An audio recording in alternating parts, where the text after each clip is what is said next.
Today, there's developments surrounding Emirates that enjoyed a very, very busy last week with aircraft orders and much more news. Coverage sits on Etihad Airways, which are continuing with their expansion efforts into 2024, beginning proceedings with a bit of a special feature on Emirates, which says it enjoyed a massively successful Dubai Airshow. The Dubai-based carrier announced several critical developments for the Emirates group as it looks ahead. Announcements included aircraft orders from Airbus and Boeing, significant investments in the current and upcoming fleets, and key partnerships being agreed upon. Emirates committed to 90 777Xs and adjusted orders for the 787 Dreamliner. A deal for the 777X comprised of 55 777-9s and 35 777-8s.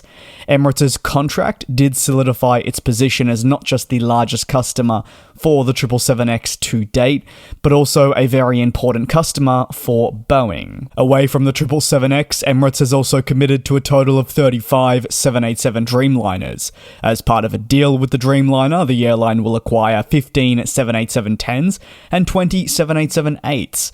The contract signed at the 2023 edition of the Dubai Airshow did see the 787-10 return to the order books.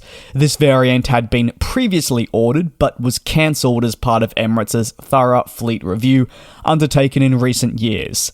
Alongside the various conversions, they also ordered 5 additional units. On one of the final days of the airshow, Emirates announced additional commitments for the A350. A deal included 15 A350-900s, but notably missing was the A350-1000, which Emirates criticised during the week over the engine capabilities of Rolls-Royce.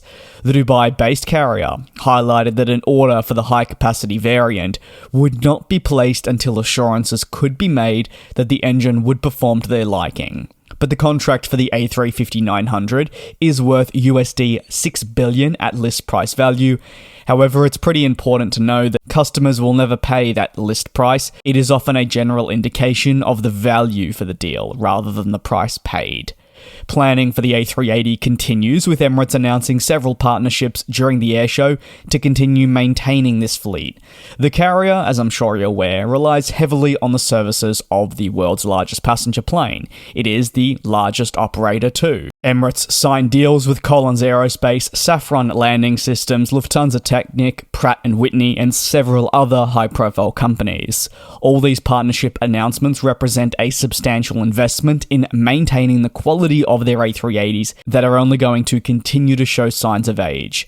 Emirates wants to ideally be the last operator of the series and retain units until hopefully at least the early 2040s. In 2024, meanwhile, Emirates will acquire its first A350, and 1 year later, the first Boeing 777X is slated to arrive, this though permitting certification. As part of these plans, Emirates is gearing up for the arrival, with an investment of over $1 billion in cabin products. The contracts were awarded to Safran and will see the combined furnish of Emirates' new fleet of A350s and 777-9s. Additionally, existing 777-300ERs will be configured with the latest generation seats to enhance customer satisfaction. Emirates also took the time to announce an upcoming $950 million investment into a game-changing engineering facility. The upcoming facility will be located at Dubai World Central and support Emirates' ever-growing fleet and operating requirements well into the 2040s. Emirates' fleet over the coming decades will change dramatically. Now only 2 aircraft types are in service, or should I say series, the A380 and 777, but soon they'll be welcoming in many more. As a result, this new facility needs to be prepared for this. That covers a special focus on Emirates at the 2023 Dubai Airshow. Over to Etihad Airways, who have described their latest schedule announcement as sizzling for the summer of 2024. Etihad Airways says the ambitious boost in flights from Abu Dhabi reflects a pretty big increase in demand that they've seen over years prior.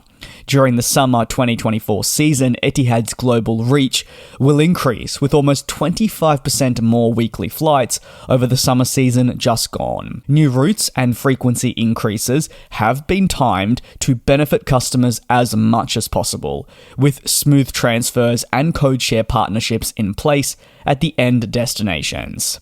Etihad plans to launch new services from Abu Dhabi to Santorini and Nice. Santorini in Greece will be a twice-weekly service, meanwhile the popular French city of Nice will also be twice weekly. These flights will be deployed on the same day, that is June the 15th, 2024. There will though also be service increase to many other locations, including Bangkok, which will see a boost in February. Colombo will also see an increase of flights twice in 2024, bringing the grand total to 14 per week. Meanwhile, Athens and Malaga will also see service increase. All of these fantastic announcements that will boost Etihad Airways' network do follow previously announced new routes, which included the likes of Boston and Nairobi that will all be coming to the Etihad Airways network. These new announcements tie in with the recently unveiled Journey 2030 game-changing plan by the airline, as they hope to not only expand the destinations that they're offering, but more than double their fleet.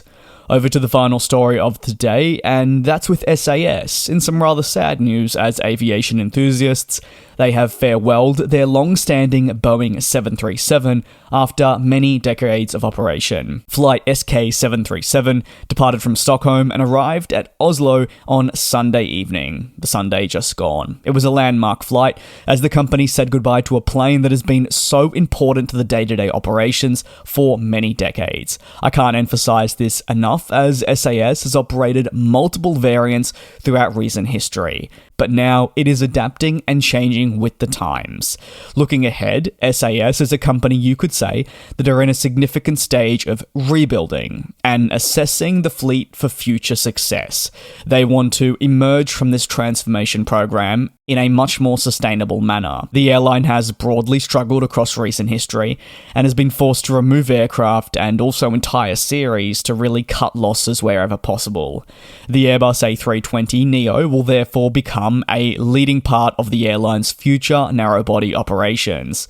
This aircraft is more modern and does come with enhanced efficiency, which can benefit the group significantly. While the retirement of the 737, yes, does mark the end of an era for the airline that has struggled, it does allow them to position themselves significantly better to offer what is a more robust service. So at the end of the day, I don't think we can be too disappointed if this is going to help SAS for the long term. You can let me know your thoughts down below on any of the topics covered in the comments section, as that is going to conclude today's aviation news recap. I wanted to thank you very much for your support. It truly does mean a lot. Please do take care and also be safe, and stay tuned for the channel the same time tomorrow, where you'll have your latest industry developments.